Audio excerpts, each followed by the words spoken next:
আমরা একটা সিনেমা বানাবো। চলচ্চিত্রটি নির্মাণ করতে সময় লাগলো ৮ বছর, তাই এর দৈর্ঘ্য হয়েছে ২১ ঘন্টা। পেশাদার শিল্পীরা ছাড়াও এতে অভিনয় করেছে বিভিন্ন এলাকার সাধারণ মানুষ। নানান রকম বাধা আর অসীম ধৈর্য নিয়ে ছবিটি নির্মাণ করেছেন আশরাফ শিশির।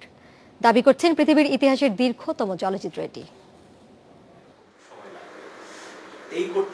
আশরাফ শিশির নির্মাতা হিসেবে তার প্রথম স্বপ্ন আমরা একটা সিনেমা বানাবো। সিনেমা নয়, আমরা একটা সিনেমা বানাবো, একটি চলচ্চিত্র আন্দোলন, এভাবে বলতে ভালোবাসেন তিনি। এই মুভমেন্টটা আমরা শুরু করেছিলাম অনেক আগে, তবু যদি অফিসিয়ালি বলি যে ২০০৭ থেকে ফেসবুকে আমরা একটা গ্রুপ তৈরি করি, আমরা একটা সিনেমা বানাবো নামে। যে গান গাইতে চায় সে গান গাইবে, যে অভিনয় করতে চায় সে অভিনয় করবে, এরকম একটা বিষয় নিয়ে আমরা আসলে রাস্তায় বসতে শুরু করেছিলাম।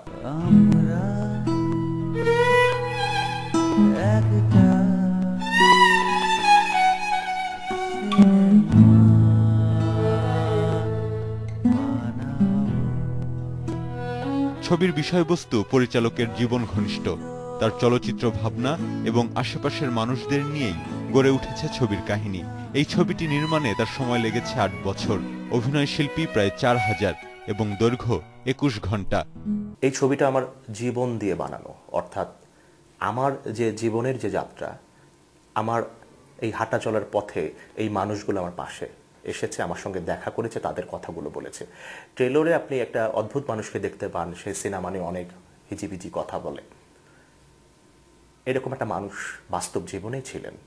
আর এই মানুষটার মুখ দিয়ে যে কথাগুলো আমি বলিয়েছি, এটা আসলে আমার ফিলোসফির জায়গায় একজন লেখক বা একজন মানুষ হিসাবে আমি মনে করেছি যে এই বার্তাগুলো মানুষের কাছে পৌঁছে দেওয়া উচিত।